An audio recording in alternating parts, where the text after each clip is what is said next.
नमस्कार, अपने सब देख रहल छी मिथिला समाचार टीवी शो। कोटि पार्थिव शिवलिंग के पूजा मां जानकी के जन्मभूमि सीतामढ़ी कोरियारी गांव में भऽ रहल अछि, जतऽ सैकड़ों के संख्या में शिव भक्त पहुंचल छथि आ शिवलिंग के निर्माण आ पूजा भऽ रहल अछि। अपने सब सेहो कोरियारी गांव से पार्थिव शिवलिंग पूजा हमर उमरल में जनसलाइव शिव भक्त और एहिठाम के मनोरम दृश्य।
प्रशासन के सहयोग करिए, विशेष प्रशासन सहयोग और बाहर से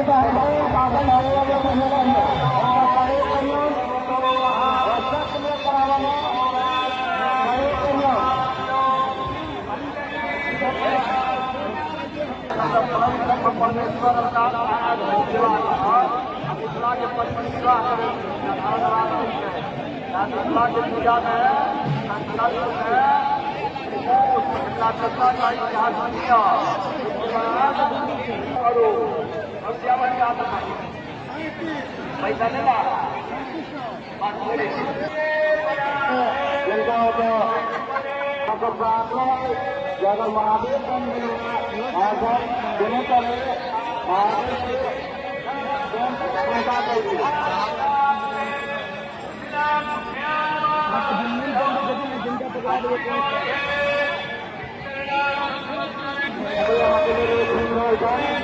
रास्ता क्लियर करो, तो आपने रास्ता क्लियर करा दी।